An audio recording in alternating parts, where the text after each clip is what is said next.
Hello, everybody, and a very, very good evening, afternoon, lunchtime, morning, wherever you are in the world. It's so exciting to, well, be on the third episode of the Reiki Revolution Live. It's just incredible to be able to connect with everybody. Thank you so, so much for the amazing feedback. I'm sure there'll be a few more people joining us in a moment. So let's just have a little look who is around and say hi to each other. Hi, Robert in London. Hi, everybody from Canada. How exciting that you're all there. Hi, Alex, my wonderful guest from last week. Hello, Venetia. It's just so amazing to have you all here. And it's so important at this current time to have this community, to connect with people, to have some backup. Life is challenging. And I don't know how your week was so far or how your weekend was. Maybe it was amazing, wonderful, exciting, fascinating. Maybe it was so-so and you're not sure. Maybe you're going through a really difficult time at present. I've been thinking a lot over, especially the last few days, about difficult times and why we are so regularly going through difficult times. In a way, I wonder whether part of that is that we don't accept and don't believe that there is enough for everyone. We always kind of fall into this trap and buy into this scarcity. There isn't enough, so I need to get enough for myself. I need to get a bigger piece of the cake because the cake is limited. And of course, when we look at science, everybody is showing proof that there is enough of everything for everyone on this planet. So maybe it's a matter of distribution. Maybe it's a matter of sometimes not really seeing and believing and accepting for ourselves that there is really enough of everything for everyone. And of course, as Reiki practitioners, we have this wonderful daily proof that there is enough Reiki, that we can connect to Reiki whenever we want. And the weird thing is, the more people connect at the same time, the stronger it feels. So it's not that there's a little bit for everyone, but there is abundance for everyone. In a way, I really feel we are tapping into abundance when we are connecting to Reiki. And I would like to start the get-together, the Reiki Revolution show tonight, just tapping into this abundance and feeling it for a moment for ourselves. So when you're ready, if you've learned Reiki, please bring your hands together and take a moment to connect to Reiki. If you are watching out of interest and haven't learned Reiki as yet, just set your intention that you are joining the community and the connection, that you are connecting to universal energy. And then when you're ready, just close your eyes and just bring your hands on your heart or your heart chakra, or an area of your body where you feel that's where it's needed at present. And just allow Reiki abundantly streaming for everyone.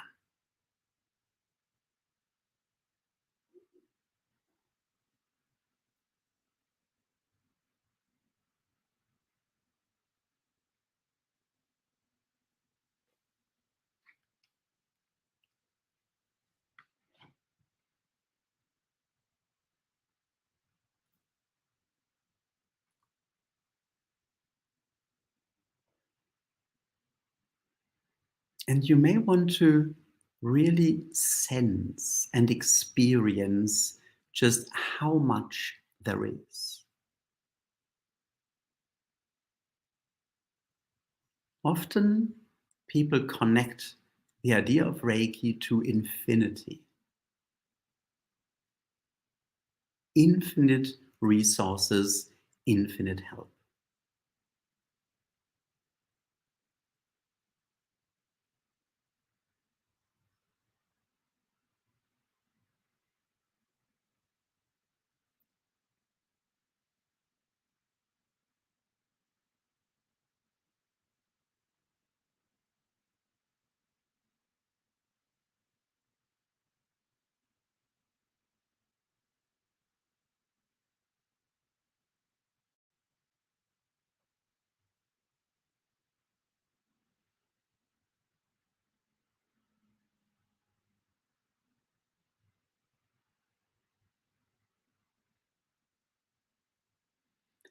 And then let's take a moment to thank Reiki, thank for this connection, and come back into the here and now and open your eyes again. So a few more people have joined now. Very welcome, great to have you all here. In a moment, we'll introduce a wonderful guest tonight. I'm so exciting. The first guest live from the United States on this show. And I just wanted to mention a little additional resource that we have.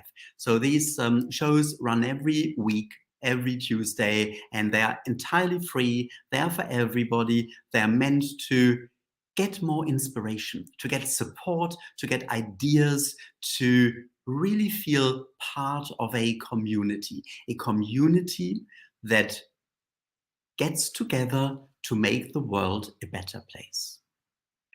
In fact, I really believe that this is why we are all here, to play our very personal role in bringing positive change. We just need to look at history and all the disaster, the atrocities, the horrors that happened over the last thousands, hundreds of thousands of years. And then we look around, look at the news every single day, and what has changed? Nothing. Isn't it really time? And can't we, with the help of our healing hands, really make a change? I really feel that we, as people who do Reiki, who feel connected, who feel the strong guidance to do something, that we are here for a reason. And yet, life is very strange. It often kind of takes us a little bit away from why we're here, to experience and explore things. And I find that often we somehow feel a bit lost and don't really quite know what we should really do, what we personally can make in terms of an impact on other people, whether it's family, whether it's workplace, or whether it's the entire world. So I really had this very strong intuition, and it's very interesting. Over the last few weeks, there has been a lot of, I would call it really channeled information, very, very interesting new ideas about how we can find our personal mission, our personal purpose in life, in this incarnation, which is a combination of our life path, of what we've learned, or of our abilities, and interestingly also of our disabilities, of things that we struggle with. And that combination puts us in a very unique place. And I've created a workshop around that. And if you go on the Reiki Academy London website, you can have a look. It's a live online workshop, Saturday week on the 25th. And you may feel that's a really helpful resource to just go deeper into exploring why you are here at this time in, well, world history, really, to make a difference. But for all that, we really need inspiration, we need help, and it's wonderful to listen to people, to stories, to have conversations, ask questions, and just share experiences. And tonight, I have a wonderful guest who I'm now going to click on. Hello, Karen. Hello. And so wonderful to have you here. This is Karen Keg, That's good. something like that. I tried to pronounce your name properly earlier, so somewhere in this region. Karen, it's amazing to have you here. And before we go a little bit deeper into what you do and what brought you to what you're doing right now, let me get my print out to introduce you. Karen is an absolutely wonderful person. And last year, she interviewed me for the Reiki Race Summit. And we had a fabulous hour-long conversation, which was so deep. No we didn't discuss beforehand how it basically would go. We just connected straight away. It was absolutely wonderful. And so I'm so pleased to have Karen on the show tonight. So Karen Keg is a licensed Reiki Master teacher with the International Center for Reiki Training. She has been teaching Reiki for almost 10 years. She retired from teaching college English after 30 years in order to pursue her Reiki and coaching career full-time. As a survivor of domestic violence and sexual molestation, Karen battled depression and low self-esteem for years. Reiki helped her heal, and she loves sharing this technique with others to help them to heal and to empower them to achieve their divine purpose on earth. So there's a lot we are going to tap into in a moment. Bringing her expertise in Reiki, teaching, writing, comparative literature, and language together, she teaches students from all over the world, at the moment primarily online. She trains people in all levels of Reiki, Usui, and Holy Fire Reiki, as well as Animal Reiki. And she coaches clients in business and life transitions. She's also written articles for Reiki News magazine and Reiki Race, and is currently working on 2 different books. We'll have to get there as well. And Karen lives in the Ozark Mountains. Is that how you pronounce it? Yep. In Arkansas, together with her 2 cats. And this is where she is right now. So very, very welcome. Great having you here. Great. Thank you for having me. It's been a year since we've talked, but I did get to read your book since I talked to you last. Oh, wow. And it's wonderful. I recommend it to everyone. And as I was reading it, I realized that's why we connected so much. I think that that same struggle, what you were just talking about, how sometimes life, or sometimes with some of us more often, it pulls us off into kind of a darker place. But that's where we learn, and then we come back and we have those gifts. At some point, you think, "Why? What did I do in a past life?" But when you get older, not that you are, but I'm getting there. You look back and you go, "Oh, yeah. So if that hadn't happened that way, then I wouldn't be able to help the people along." You know, it's sort of like. Fascinating. Who was this famous philosopher who once said it's the irony of life that it can only be lived forward and only understood backward. And it's just fascinating to see that. But of course, there must have been a starting point for you 10 years ago or over 10 years ago when you started with Reiki. What brought you there? It was, I struggled with depression most of my life, but when my father died in 2011, that year from 2011 to 2012, I went to very, very dark places. I was probably the most depressed I'd ever been. And I was a single mom and I was raising my son. And so I was, moving forward, and I taught. My first degree is in theater. I'm very good at putting on a good face, and I would show up and I could push through, but I was in a horribly dark place. And I stumbled on an article in Arkansas. So people in the United States, this is the Southern United States. This is not like California or New York. This is the Bible Belt. And I'd never heard of Reiki. And it's a miracle that I stumbled on this little article in It was the River Valley Weekly. It's a little, regional magazine. And my first teacher, she lived in Central Arkansas, and I found this article and I went, huh, well, I'd always had hot hands. What you were saying, like, what can we do with these healing hands? When I was a teenager growing up in Texas, yes, I'm from Texas. Don't hold it against me. I I think I was using my own energy. I know now. Touch is Mhm. my first love language. My family, my mother's side of the family was big, and we'd have our big family get-togethers, and I would always like rub my aunt and uncle's shoulders, and um, when my hands got tired and I was listening in on the conversations, I would just rest my hand there on their back, and to me, I was just sending love, but my hands would warm up, and so they would say, they say, "Karen Renee, why are your hands so hot?" I'm like, "I don't know." And then so they eventually they would say, "I'm sorry, I'm getting my air conditioner fixed." Speaking of hot, um, and my air conditioning broke, and it's been really, really warm. I don't know how long he's been back there. I hope that's not too distracting. But I said, "Please, just come."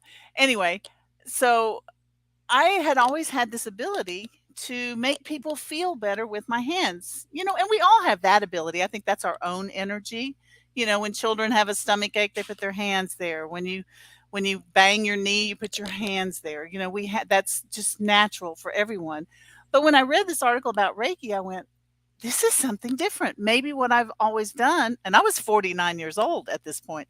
Maybe what I've always done is a thing.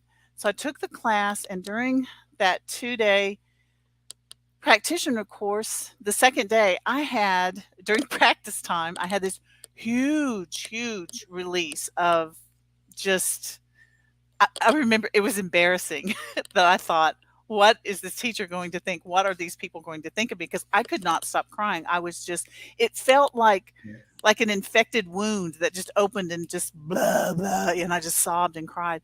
And that's what started it. And I went, and I felt so much better.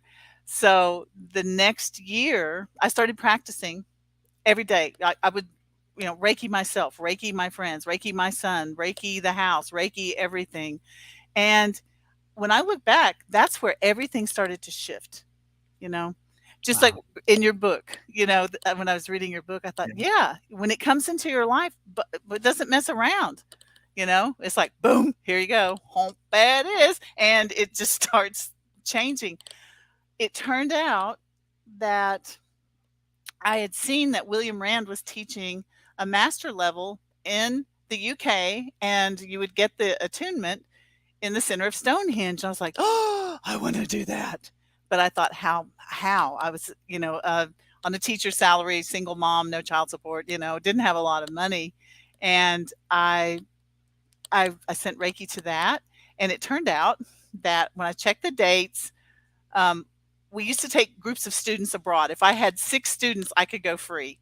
So we had a group that was going to England, Ireland, Wales, and it ended in London. So I pulled out a map. Being from Texas, I'm like, oh man, this is a tiny country. I can go from London to, that's no big deal. And I thought, but how am I going to do it? So my college student said, oh, Miss Cag, why don't you couch surf? And I said, what's that? And they said, you just stay with strangers. It's couchsurfing.org. And you can just, I was like, and my mother was alive at the time. She said, you are going to be murdered in your sleep. What are you thinking? And I said, no, I'm going to do it. Long story short, it things just unfolded, unfolded, unfolded. And I ended up getting to do the master class. I came back, and I knew after that year that and I love teaching. Don't get me wrong. I loved teaching the literature and writing, helping people find their voice. I used to tell them, I said, like, you may have the cure for world hunger, but if you can't write it down or get that out, and, transmit that to other people, we're missing your gifts. What gifts do you have? So I loved that part. It was the reading stacks and stacks of essays I didn't love. So I thought, this is my path. It's moving into teaching the Reiki, and that's where I started. And I healed a lot of things with my father. I took care of him the last year and a half of his life. I think I thought I would have some sort of closure. There was so much unhealed. That's why I was so depressed afterward. He was a really we left when I was 4. He was a really violent alcoholic, and his father was a very violent alcoholic. His mother was an alcoholic. I'm really interested in ancestral healing right now, and I'm really Yeah. looking back at that. But when he died, there was all that. Nothing was resolved. I thought there would be some like, oh, he'd go like, oh, my daughter, thank you It's for almost taking as care if of the me. energy was still there, and you then had to work on what was left for you to deal with. Right. And so Yeah. anyway, it's been a journey. And then my next big thing, so I started teaching Reiki on the side, but I kept my job because my son wasn't grown. And when he got to his senior year in high school, because it's just been I left when I was pregnant. It's been just the 2 of us. That's another thing. When I think about you and your mother, I'm very close to my son. He's close to me, but I kept saying, "Where are we going to college?" He said, "You're not going, Mom." I said, oh, "Let's go to Colorado. I love the mountains." He said, "You're not going." Guess what? Guess why I moved? Why do I live in the Ozarks? Because I followed my son to college. No, I'm about half an hour from where he lives, so I'm not right there. But that was a big separation trauma. My Yeah. mother died in February of 2017. I took care of her. She had lung cancer. And then he graduated in May of 2017. And when you talk about we forget that we can connect to Reiki, I had been working with it long enough at that point that I connected deeply. And because I thought, you don't want to follow your son. My friends were like, you don't want to follow your poor son. Let the child go. And I asked, what direction should I go? And I got, just jump, just do it. And I thought, okay. And my friend said, are you crazy? I'm like, yeah, you just now noticing.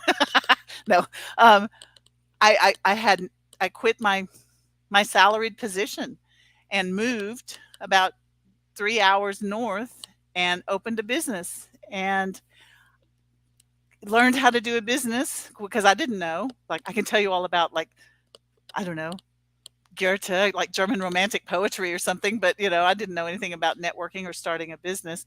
And that was a struggle, but somehow Reiki has taken care of me, had gotten me, to that point. And my son's, he finally just graduated.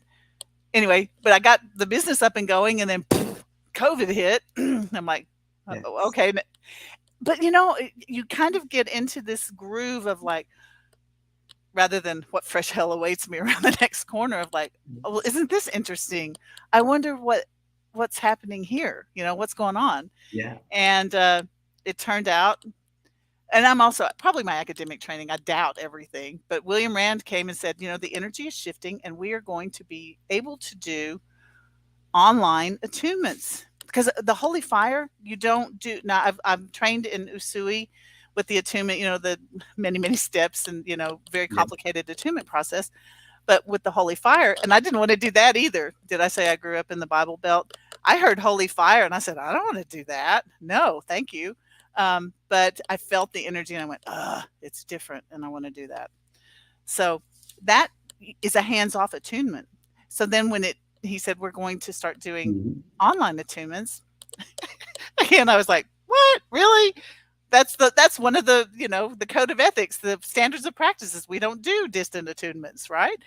So, but anyway, that took off, and it turns out, so I had called this Arkansas Reiki Institute, was my school, and I taught locally here, and then down in Little Rock around the state, because it's a small state.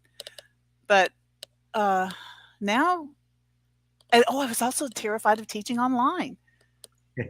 Isn't it fascinating how we do eventually adapt to these things? I was just mortified by the idea of doing anything online, and indeed doing distant attunements. But of course, I do have an online course, and people say it is like I'm in the room with them.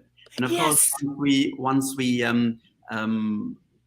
are experienced in giving distant treatments. In fact, with the very first distant treatment, we just know it is beyond space. in ways even beyond time and space. And we are Yes. working on a completely different level. What I found so interesting was what you initially said. You always had this idea of using your hands in a healing way. And you got the feedback that they were getting warm, and that is exactly how Mikao Usui started, because he didn't just use his hands on his toe when he had this accident on Mount Kurama after he had this big moment of enlightenment. He used the hands in a samurai tradition of teate. They always use their hands to heal little things, and they could really channel energy. And even today, people in Japan still use teate in family settings, just as you did. But what he then felt was this new power was much stronger. And that is just exactly how you described it. Suddenly you felt a big shift. And it wasn't your own energy, it Right. was something you are connecting to as well. And that's what I find so fascinating. And you described when you first used that on yourself and had your first Reiki course, it was, you couldn't stop crying. It was like a big outpour and opening. Do you have the same with your students now as well? Yes. Yes. And that's why I think I really love teaching online. I'm not positive that I'm going to go back and do that many in-person classes because I love Mhm. people. I am an extrovert. I'm kind of an obnoxious extrovert. During COVID, if I went to the doctor, I'd be like, "Hey, hi," I love being around people. But in an online class, I think it's because they are in their own home and they feel safe. And my classes are small. I limit it to 12 people, but I've only the biggest class I've ever had is 7. And I can see them and they have that same connection, but I think that it's Mhm. being in that safe space that they and that's my main goal as a teacher, and I'm sure with you too, is like to create that sacred healing space for Yes. people to experience whatever it is they need. But they have, yeah, they cry and it's like, it's okay. They're like, go get your tissue because that's what you're here to do. It's so funny. So many people come to my classes, like a massage therapist or a midwife or nurses, or a mother with a child with a disability or something. And they think that they're coming to learn Reiki to help other people. And it turns out they go like, oh, this is for me too. Yeah. Yeah. But that's where the healing starts, you know. So many of us have that, maybe an empathic nature, or we just have a big heart and so we want to help, but we are the kind of people that we we're good at, maybe because of my background, I'm good at like pushing things down. It's like, okay, I just got to like get through this, things like it's about to get bad, you just got to keep going. So I could push things down and I didn't I was so worried about healing other people. I didn't realize how much more I could heal and channel. I'm not healing, but how much more I could channel if I could heal myself first. And that's what the students discover Yeah. in class is like, Mhm. oh, oh, I have some stuff. It's like, yeah, you do. Just let that out. Isn't it fascinating how Reiki really brings that out? Yeah. And suddenly we become aware of traumatic experiences, things that really held us back for many, many years, sometimes decades. And it's pretty obnoxious. It doesn't stop. It just brings it up and brings it out, and we have to deal with that. But we can, and I think that's just so amazing. And you said that. You help people with their traumatic experiences as well because of your background and the domestic violence that you experienced. So it probably is both. You work on yourself, and at the same time you help other people healing as well. Yeah. I think that I just attract the people that are struggling. I think Reiki does that. Well, whenever I put the class into the database on the website, I send Reiki to the class and I ask one that it the class attracts the people who need to be there, that are going to work well with me, and that it attracts a good group that's going to work together, because you do such a good job of this. I want to do more of that in creating. That's what you're doing here. You're creating community, because so many, maybe because of the area of the United States where I live, but people come and say, like, I don't have anyone I can talk to about this stuff, because weird stuff happens, and I was like, it's okay, you can talk about it here. Or they'll say, you may think I'm crazy. I'm like, no, you've come to the right place, haven't you?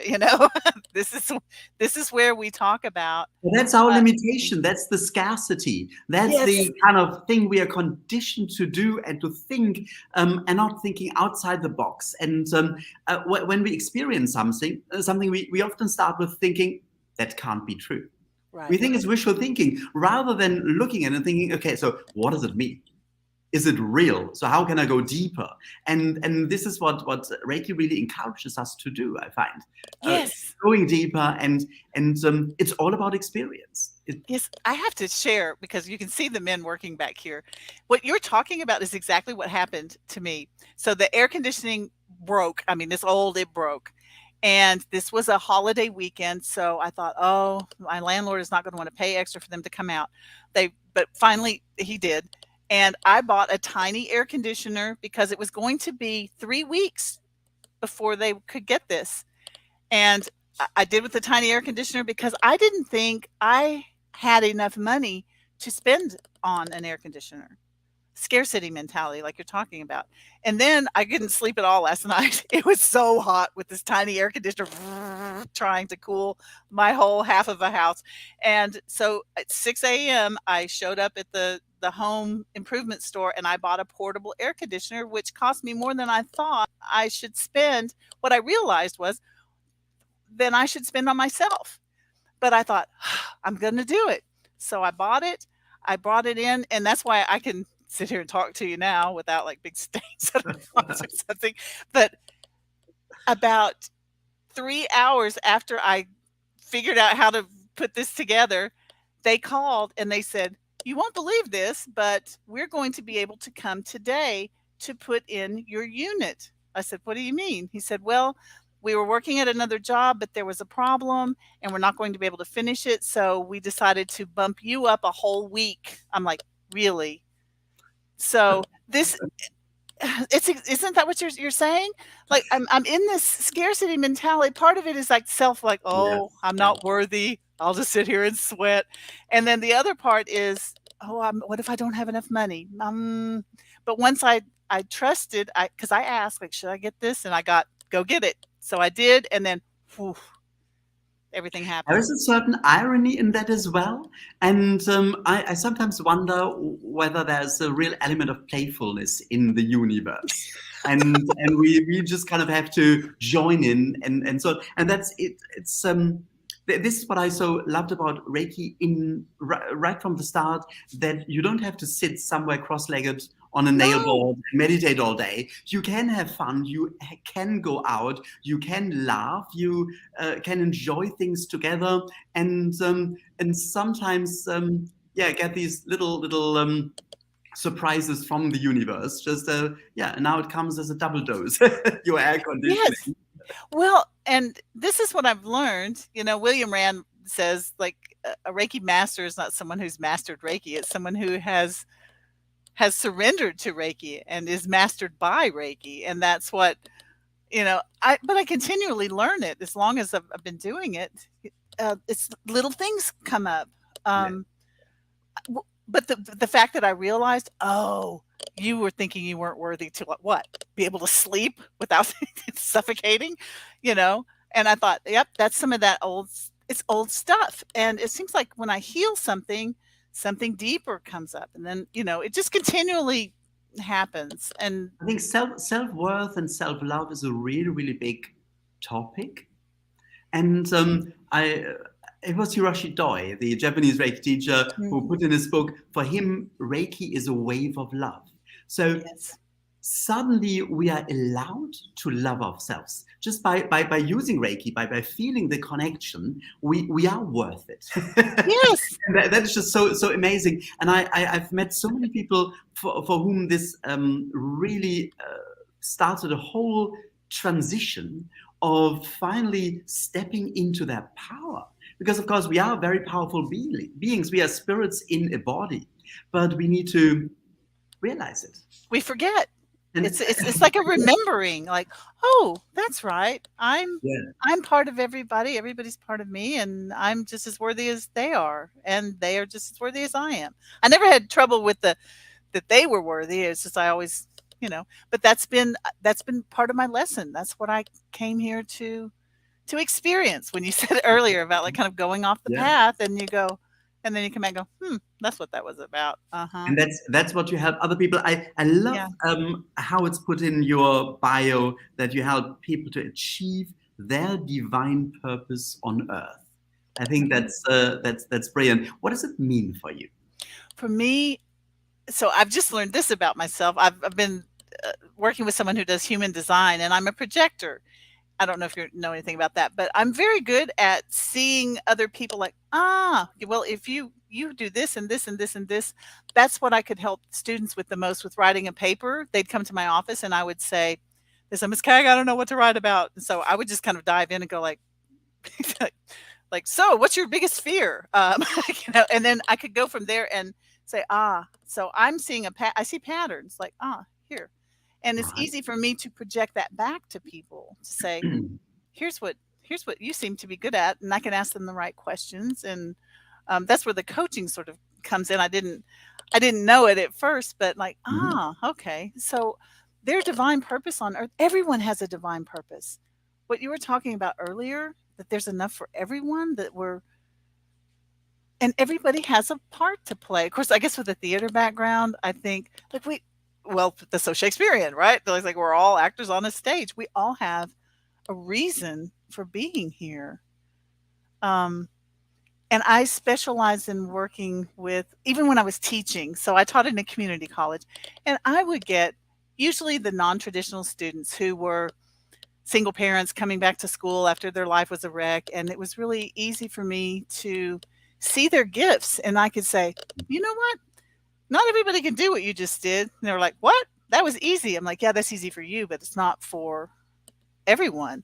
And so it's easy for me to see that everybody has a reason for being here. And all you have to do is, and this is for me why Reiki is so important, is because for Mhm. me, it's what helped me clear clear some of that stuff that I've been pushing down. And all of us, all of us have stuff. I mean, and society puts stuff on. Wordsworth talks about, that when you, what did he say? Trailing clouds of glory do we come from God who is our home. And that we remember it when we come in, but then we start learning this and our society puts this on us. And it's really difficult for us to get out of that. And to me, that's what Reiki does, is it helps you, one, for me, be still. And because I tried meditating, I did in my 20s. I tried so hard.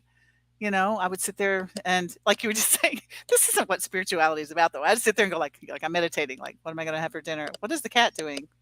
Who was my fourth grade teacher? I mean, just monkey mind. And what's my point? There was a point. When you use Reiki, I suppose Oh, it's yes, more that focused. worked for me. I could Yeah. maybe because, I was already connected to that energy in myself. And then when the attunement happened, it connected me to a bigger energy. And then, so this is how I think. This is just what Karen Kag says. So that connection to the energy helps start blowing off all that blah. And then it helps you say, well, look at here. What am I supposed to be doing? And you start trusting what you just said earlier too, about like you begin to trust.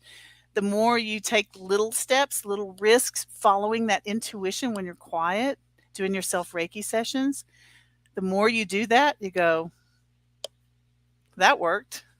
That Yes. worked. And the Yes. next thing you know, you're quitting a 30-year career and Yeah. moving Yeah. to a new town to start As a you, business. as you say, using the word surrender, there is a certain degree of surrender that's definitely necessary. And the more we let this take over, whether it is the trust, whether it's the intuition, following our path, then things unfold in very interesting ways. And for me, it's really interesting because in the UK, post-COVID, I thought after COVID, everything would get much better. And now nobody is doing anything anymore. Nobody is going to live concerts. Nobody is going to Reiki courses. It is absolutely, it is dire. But of course, we have these amazing new technological this help, and now even I am using it. I know. Isn't that amazing? Which buttons more or less to press, and we had Ryan, our tech manager, in earlier just to sort out a little tech problem, and the rest I've been able to do myself, which is extraordinary. And it's we can we have to change, we have to adapt, but Reiki is always there. I read that you are also talking, and you give talks, and you write about Reiki and integrative medicine. So also how to bring Reiki into more kind of established conventional healthcare settings. How does that work for you? I've done, honestly, I was so excited because I was about to start a program that would help my students with the VA, like nursing home for the VAs, the Veterans Administration, to work with veterans in their like elder care. And then COVID hit, so that just kind of, but I've given talks about how it can help with everything. It helps with, I've trained 2 midwives. It's like, yes, you can bring this in. You don't have to like quit your job to become a Reiki practitioner. You can integrate it into whatever you're doing. It works beautifully with midwifing. It works beautifully with, of course, nursing, holistic healthcare.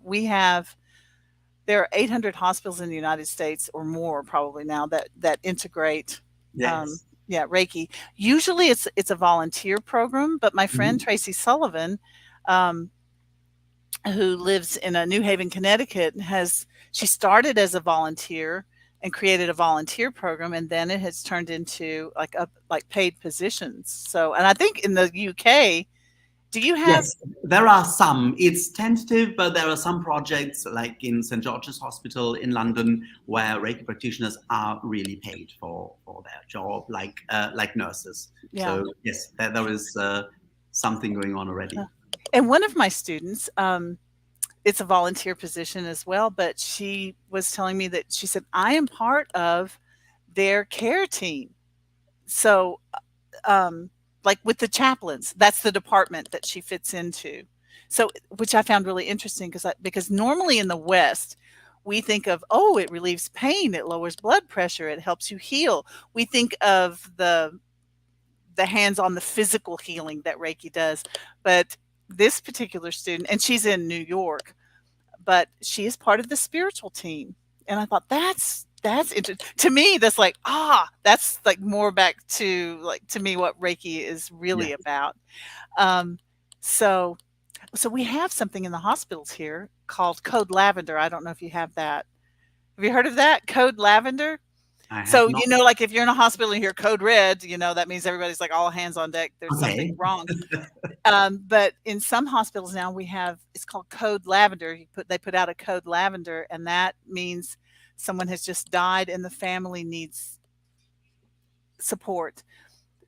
Or something traumatic has happened and they need like spiritual, emotional support. And so that they put out the Code Lavender, and then that means like any clergy on staff, Reiki practitioners, they can come and help. How fascinating that they put Reiki into that bracket, which is very advanced. And of course, that is exactly what we do with Reiki. Somebody comes for pain relief and ends up sorting out their marriage. Yes. Something seemingly unrelated, but very likely the back pain will get better as well, because of course we are these holistic beings. What I would really love to ask you, I suppose, on behalf of a lot of people, is how would you describe Reiki? How do you explain Reiki to somebody who has not heard of Reiki before? Well, of course, my standard response that I teach my students is I tell them, don't wave your hands around, don't get excited, just say, Reiki is a Japanese relaxation technique that promotes healing and is used in over 800 hospitals in the United States. I said, then if they ask you more questions, you can go into it. What I say is that it is spiritually guided life force energy that we all have access to. It comprises everything in the universe, and anyone can, with the attunement, it's sort of like lighting a candle, you know, with that attunement, once your candle is lit, you can tap into it at any time. And whether you need to light your own way or if you need to light the way for someone else, and it's accessible. You can't lose it. I think, okay, oh, he's going to kill me. My son, when he was little, he sucked his thumb, and he never used one of those little pacifiers. And I asked the doctor, because I was afraid of his, you know, his teeth, and he said, well, at least he'll never lose it. And I think, you know, true, you know, and his teeth were fine. But Reiki's like that. You don't lose it. Or as an educator, I used to tell my students, one thing about learning to access your voice and learning how to punctuate and express yourself, that is something, you know, except maybe a stroke, that no one will ever be able to take from you. And Reiki's that way. It's an energy that you can, anyone, you don't have to be worthy. You don't have to, to study years and years. It's the magical thing about Reiki is that you get attuned to it, you get your candle lit, and then you just practice remembering to use your candle. You know, because you forget. I slip back into my old stuff, but it's like, oh, I've got this candle. That's right, I've got this candle. Well, I just love that. Thank you so much. I really love this idea, how to explain that everybody has access. For me, it's often like is that an English word? Democratization? Democratization of healing and of spirituality. There is no middleman. It is, or middlewoman, or whatever, no clergy. Right. It's just the energy and me. So everybody can access it. The only thing is, just as in every functioning democracy, we have to participate. Yes. That's in a way what it is, isn't it? It's just bringing us together as responsible people. Remember, you've got a candle.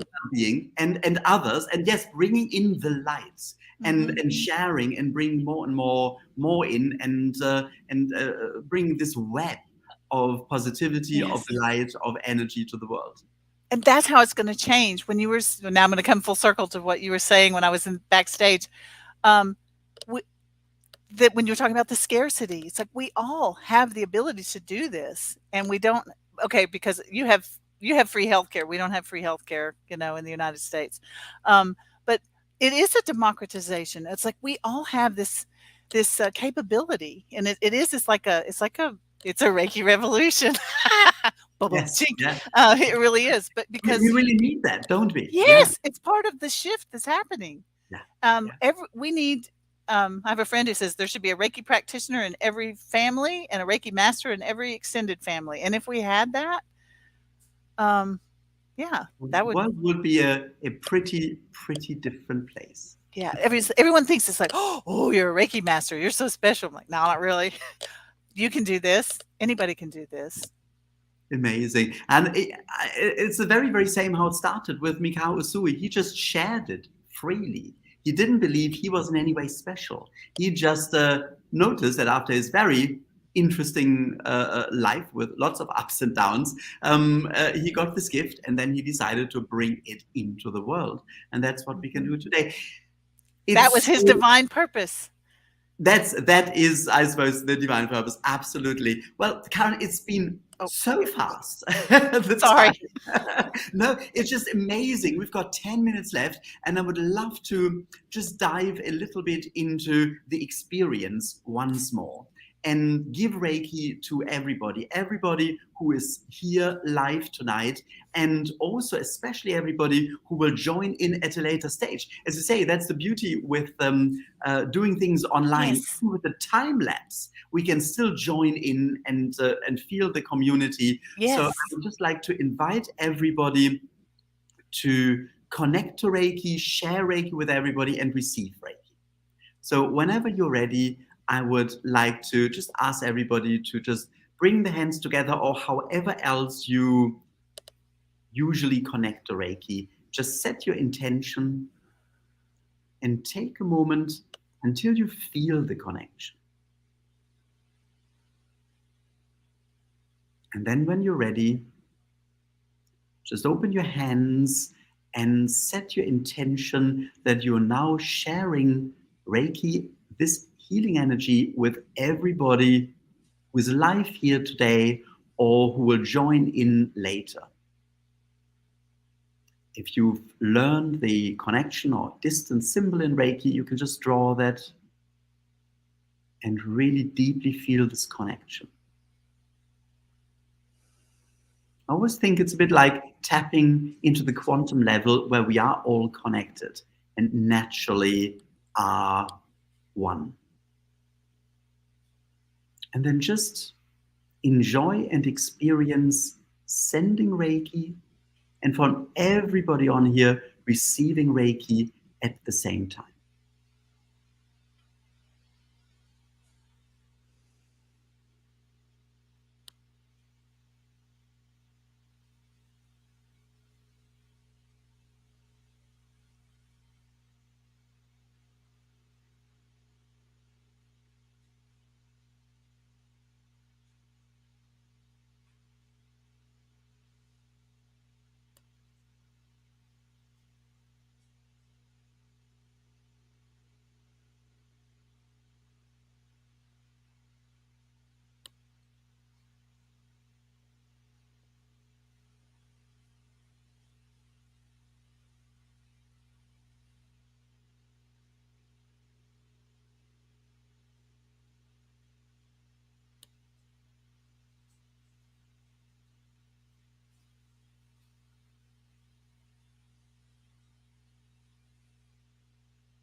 I often find it helpful to just tell myself to let go, to really take myself out and simply experience the flow of Reiki.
And in this Reiki share, you may also want to just bring your awareness to the community.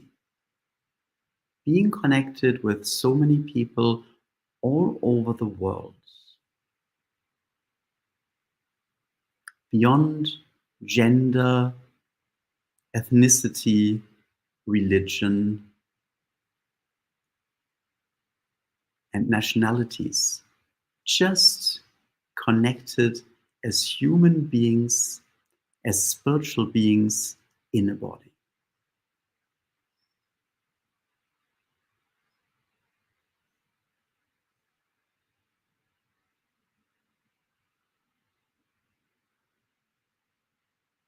And then when you're ready, just bring your hands back together and take a moment to thank the universe, thank Reiki, or however you word it for yourself.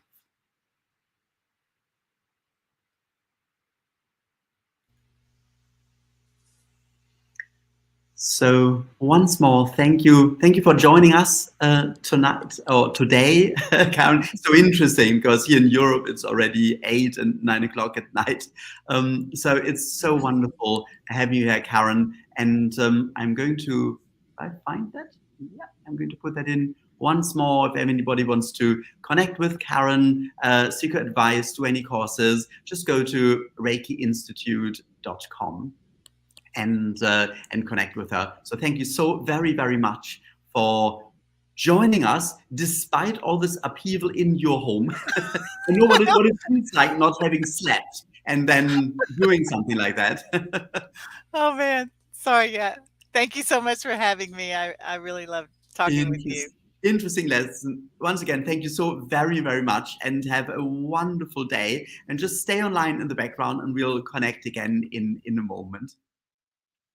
And let me just see that. So that's me again. So, and once more, a very, very good rest of the day, rest of the evening, rest of the week to everybody. We're going through such strange times, and it's just so important to connect, to replenish our energy, and to get the inspiration to stay on this path. We are on a path. We all have the most extraordinary life paths, and we all have the most extraordinary abilities. And I tend to find that Reiki can really help us to find our mission, our unique purpose, and through that, to enjoy life more. When we listen inside and sense inside, are we really truly happy? Or isn't there a lot of potential to get even happier? I think the more we align with what we can do, what we are meant to do, and share that with other people, the happier we can be. And this in itself is a real revolution. So thank you again for joining today, and to everybody who will join at a later stage. And if you want to see more about Reiki offerings, about the online workshops and courses that we do, especially in a fortnight, finding your own personal path, then do have a look at the Reiki Academy London website.com. And I hope to see you again next week. Same time, wherever you are, you just need a phone, you just need a laptop, and you can join. And please share it with as many people as possible to also join in and make use of this beautiful community tool and join the revelation. It is a revelation, but I want to say revolution. Join the revolution to find our inner core, to find our connection to the universe, and by doing so, making the world a better place. So once again, have a wonderful rest of the day, rest of the evening. Thank you for joining, and see you very soon. And I just need to click on something my tech manager, Ryan, told me, so I'm going to do that. And I say goodbye for now and see you again next week.